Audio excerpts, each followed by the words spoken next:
अस्सलाम वालेकुम, I am Raza.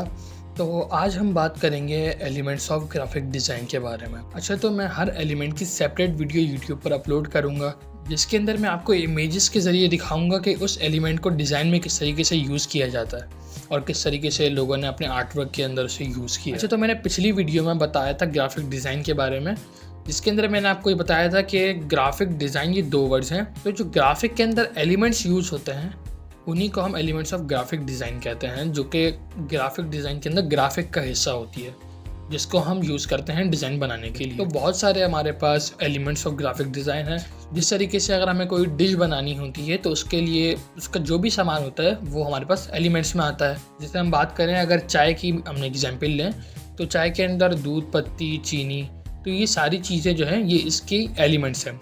In elements को मिलाकर ही हम कोई डिश जैसे कि चाय बना सकते हैं। ऐसी डिज़ाइन बनाने के लिए हमें एलिमेंट्स प्रोवाइड होते हैं, जिसको हम एलिमेंट्स ऑफ ग्राफिक डिज़ाइन में स्टडी करेंगे। तो आज हम बात करेंगे एलिमेंट्स ऑफ ग्राफिक डिज़ाइन के अंदर लाइन के बारे में। वैसे तो आपको पता होगा कि लाइन के 2 पॉइंट्स होते हैं, एक ए और बी। ए पॉइंट वो होता है जहाँ से लाइन शुरू होती है और बी पर लाइन आकर ख़त्म होती है।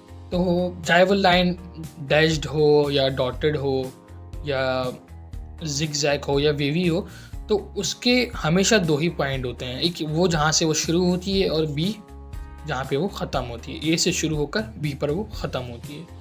This is called line. तो लाइन का सबसे पहला यूज़ जो है वो लाइन को डिवाइड करने के लिए यूज़ होता है। किसी भी 2 चीज़ों को अगर आपने उनके दरमियान डिवीजन दिखाना है तो उसके लिए हम लाइन का यूज़ करते हैं। जैसे कि आप लोगों ने स्कूल्स वगैरह में देखा होगा कि हम किसी भी 2 टॉपिक के अंदर डिफ्रेंशिएट करते हैं, तो उसके लिए हम जो कॉलम्स बनाते हैं तो हम बीच में एक लाइन लगाते हैं। वो लाइन डिवाइड करती है पहले टॉपिक को दूसरे टॉपिक से और फिर हम पॉइंट वाइज उनको डिफ्रेंशिएट करते हैं। तो वो लाइन दोनों को आपस में मिक्सअप होने से रोकती है। लाइन कनेक्ट करने के लिए भी यूज़ होती है, लाइन हायरार्की के लिए भी यूज़ होती है।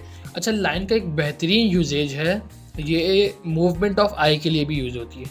ये आपकी आई को मूव कराने के लिए भी यूज़ होती है। अच्छा, तो इस एलिमेंट को डिज़ाइन के इस एलिमेंट को डिज़ाइन में किस तरीके से यूज़ किया जाता है, किस तरीके से इसके आर्ट वर्क बनाते हैं, डिवीजन में किस तरीके से यूज़ होती है, मूवमेंट ऑफ आई के लिए डिज़ाइन में इसको किस तरीके से यूज़ करते हैं, तो वो मैं अब आपको दिखाता हूँ। अच्छा, मैंने अपना कैमरा ज़रा थोड़ा सेट करा है इस वजह से कि कुछ इमेजेस आप लोगों को दिखानी हैं, तो वो इमेजेस मैं यहाँ शो करता हूँ। तो सबसे पहले हमारे पास ये एक आर्ट वर्क है, जो कि मैंने आपको बताया था कि लाइन को किस तरीके से हम आर्ट वर्क में और डिज़ाइंस में यूज़ करते हैं, तो वो मैं आपको दिखाऊँगा। तो ये आप देख सकते हैं, ये एक आर्ट बनाया गया है, ये डिपेंड है लाइन के ऊपर, इसके अंदर सिर्फ लाइन्स का यूज़ किया गया है।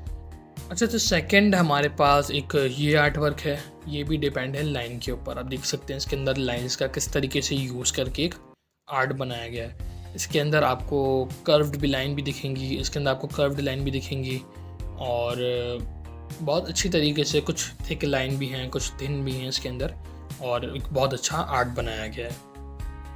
अच्छा, तो अब बात करते हैं, मैंने आपको एक यूजेज बताया था मूवमेंट ऑफ आई का, कि जो आँखों को मूव करने के लिए भी हमारे पास लाइन यूज़ होती है। तो आप एक ये देख सकते हैं, ये एक डिज़ाइन है, इसके अंदर आप देख सकते हैं कि कुछ लाइंस हैं, तो ये आपकी आँखों को ऊपर से नीचे ना मूव करवा रही हैं। अच्छा, अगर हम इसके अंदर से ये अगर लाइंस हटा दें तो ये आपस में ना तो ये कनेक्ट होंगी, ना हम अपनी आई को उस तरीके से मूव कर सकेंगे जिस तरीके से डिज़ाइन करवाना चाह रहा है। तो इसके अंदर एक डायरेक्शन दी हुई है। अच्छा, तो इसके अंदर एक हाथ है, तो हाथ के अंदर से जिस तरीके से लाइंस लगाकर उन्होंने इसको नीचे करा है, तो एक आई हमारी ऊपर से नीचे मूव होती हुई आ रही है। नीचे जो टेक्स्ट उन्होंने टाइपोग्राफी प्लेस करी है उसको रीड करने के लिए। This is also example of line. अच्छा, तो इसके अंदर आप देख रहे होंगे कि डिज़ाइन के बीच में एक लाइन आ रही है, वो लाइन भी एक तरीके से डिवाइड कर रही है ऊपर वाले पार्ट को नीचे वाले पार्ट।